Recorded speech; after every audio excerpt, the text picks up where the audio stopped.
Bismillahirrahmanirrahim. Assalamualaikum warahmatullahi wabarakatuh. Halo teman-teman semuanya. Sekarang posisi kita berada di danau di bawah. Nah, di mana danau di bawah ini yang kita kenal dengan Danau Kembar, yang mana danau di bawah ini diapit dengan Gunung Talang. Di antaranya ada danau di atas dan danau di bawah. Nah, sekarang kita jalan-jalan mau melihat dulu keindahan danau di bawah.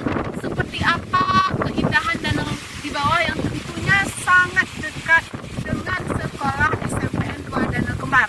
Nah, teman-teman, namun sebelum kita lanjut, kita bisa melihat atau mereview kembali dulu bahwasanya danau di bawah ini atau yang kita kenal dengan Danau Kembar, danau di atas dan danau di bawah ini memiliki cerita ataupun legenda yang sangat dan sebenarnya sudah tidak asing mungkin bagi masyarakat sekitar, terutama masyarakat yang berada di sekitar Kecamatan Danau Kembar maupun di daerah Lembah Gumanti dan penduduk masyarakat yang berada di sekitarnya. Nah, bahwasanya di Danau Kembar ini memiliki legenda yang sangat unik yang sebenarnya itu sudah banyak mungkin para penulis dari Sumatera Barat atau para kreator yang sudah memberikan cerita tentang bahwa indahnya dan bagusnya danau bawah ini. Nah, mungkin pada saat ini teman-teman kita akan membahas sedikit bagaimana asal-usul terjadinya Danau Kembar, terutama yang kita lihat pada saat sekarang ini, yaitu keindahan alam yang sangat luar biasa, yang seolah seperti dari kamar yang sangat hijau dengan keindahannya yang sangat memukau mata dan apabila melihatnya sangat menyenangkan hati. Itulah Danau Kembar. Teman-teman, kita beralih ke cerita asal-usul dari Danau Kembar ini, bahwa pada suatu ketika ada seorang yang tinggal di kampung, namanya dikenal sebagai Nini atau yang bisa juga dikenal sebagai Nini Gadang. Kenapa beliau dikatakan Nini Gadang? Karena beliau orang yang digadangkan di dalam nagari. Beliau memiliki kepandaian yang serba bisa. Pekerjaan dari seorang ini itu sehari-hari ialah mencari kayu bakar ke hutan yang digunakan sehari-hari. Selain itu, Inyek Gadang juga memiliki kepandaian dalam bela diri. Beliau juga mengajarkan orang-orang di kampung, anak-anak kampung dalam kepandaiannya bela diri. Nah, pada suatu ketika karena persediaan kayu Inyek Gadang itu habis di daerah sekitar hutan belantara yang ada di wilayah Gunung Talang ini sudah mulai sedikit, maka beliau memutuskan untuk mencarinya ke hutan, di mana ditemukan bahwasanya di hutan dekat kaki Gunung Talang itu beliau pergi ke sana. Nah, di awal perjalanan ke sana, sebenarnya beliau bertemu dengan seorang nenek. Nah, karena dengan saking besarnya badan nenek ini, saking besarnya kapak yang beliau bawa, sehingga nenek itu yang saat itu berjalan di samping beliau itu terjatuh karena terdorong. Padahal sebenarnya tidak disengaja, itu saking besarnya badan beliau. Nah, ketika beliau mau berangkat ke daerah kampung tersebut atau ke daerah hutan belantara tersebut, seorang nenek itu berkata, Inyek Gadang mau kemana? Lalu beliau mengatakan, saya ingin mencari kayu karena persediaan kayu di tempat saya itu sudah habis. Nah, lalu si nenek melarang Inyek Gadang tidak usah pergi ke hutan sana karena ditakutkan akan terjadi apa-apa. Namun dengan tekad yang kuat, si Inyek Gadang tetap melanjutkan perjuangannya untuk mencari kayu.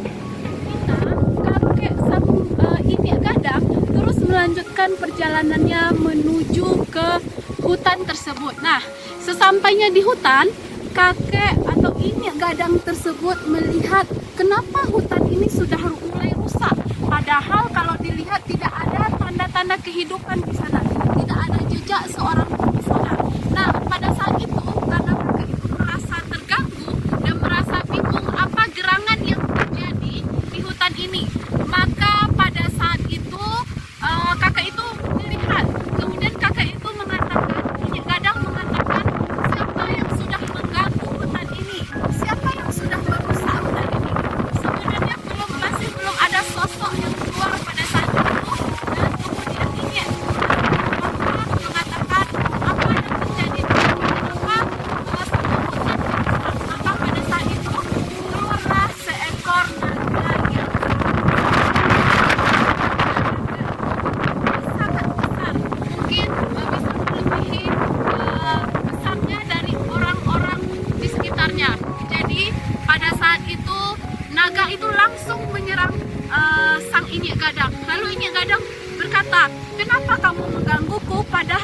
tidak menggangguku. Nah, dan seketika naga itu bisa berbicara dan mengatakan kepada kakek itu, kepada Inyek Gadang, bahwasanya kamu telah menggangguku, kamu sudah melewati wilayah kekuasaanku. Nah, pada saat itu kakek berkata, ini bukan wilayah kekuasaanmu, ini adalah tempat tinggal kami. Jadi kewajaran kami dalam kayu. Ketika itu sang naga terus melawan sang Inyek Gadang. Padahal saat itu sang Inyek Gadang tidak mau melawan, tapi ketika sudah terlihat musuh, maka pada saat itu Inyek Gadang mengeluarkan senjatanya, yaitu kapak besar yang disandangnya. Nah, seketika itu setelah segala kekuatan yang dikeluarkan oleh Inyek Gadang, karena Inyek Gadang juga merupakan seorang yang hebat bela diri, maka pada saat itu kekuatannya dikumpulkan untuk melawan sang naga, dan akhirnya sang naga terkalahkan oleh Inyek Gadang. Nah, ketika naga sudah dikalahkan oleh Inyek Gadang, maka pada saat itu naga terbaring dengan membentuk angka 8, di mana kepalanya sudah hampir terputus, namun tidak terputus, sehingga terbentuklah genangan darah yang sangat luar biasa. Dan jatuhnya sang naga itu adalah, nama daerahnya ke suatu lembah. Nah, di sana kelamaan kemudian naga tersebut dengan kerangkanya, darah yang sudah dikelilingi oleh di kerangkanya itu, darah yang sudah dikelilingi itu kemudian tergenanglah air di sana, yang pada saat sekarang ini kita sebut dengan danau kembar, di mana danau di atas dan danau di bawah. Nah, teman-teman sekalian, perlu kita ketahui bahwa legenda danau di atas dan danau di bawah ini sangat unik. Ada yang mengatakan ada di sebagian daerah di danau kembar ini ada yang airnya warna merah yang dikenal dengan air sirah. Itu ada sebagian yang mengatakan itu masih kepala naga yang karena pada saat itu kepala naganya tidak terputus, jadi airnya akan tetap merah karena diwarnai dengan air darah yang mengalir dari sang naga tersebut, tetapi tubuhnya tidak ada lagi.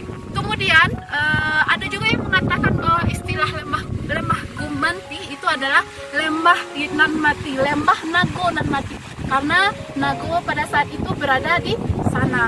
Kemudian banyak juga mitos-mitos yang mengatakan, atau sebagian cerita rakyat yang kita dengar di legenda asal-usul danau di atas dan danau di bawah ini, bahwasanya ada perjanjian antara Inyek dengan sang naga.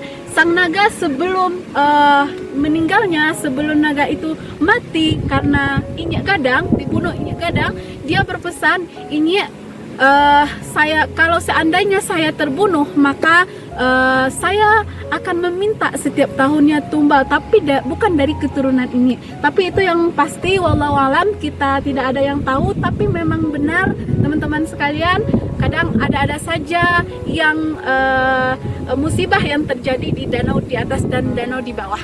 Dan unik juga, ada juga yang mengatakan ceritanya bahwasannya di kedalaman danau kita itu ada sebuah masjid yang katanya sangat megah. Nah, ada sebagian yang mengatakan bahwa masjid itu adalah dulunya memang daerah ini adalah sebuah perkampungan, sehingga ketika ada seseorang yang ke danau kemudian bertemu dengan masjid tersebut, namanya Masjid Putih, yang dikenal dengan masyarakat sekitar. Nah, kalau seandainya terkena ketika orang berjalan atau melewati danau ini kemudian ketemu dengan Masjid Putih itu, konon katanya insya Allah rezekinya akan mengalir. Nah, itu adalah cerita-cerita rakyat. Dan ada juga kadang airnya bergelombang-gelombang dan tidak tahu munculnya dari mana. Nah, jadi banyak keunikan-keunikan yang terjadi di danau bawah. Kemudian juga ada juga misteri seperti daerah perkampungan yang ada di danau bawah. Nah, singkat cerita bahwa danau bawah dan danau di atas ini sangat indah, merupakan suatu objek wisata atau sumber daya alam, atau yang dikenal dengan kenampakan alam yang sangat memukau di daerah kita. Maka jadikanlah danau kembar ini danau yang baik, yang semakin memiliki nilai tentang kita melestarikan lingkungan alam dengan sebaik-baiknya. Nah, itulah cerita tentang bagaimana asal-usul dari danau kembar, yaitu danau di atas dan danau di bawah.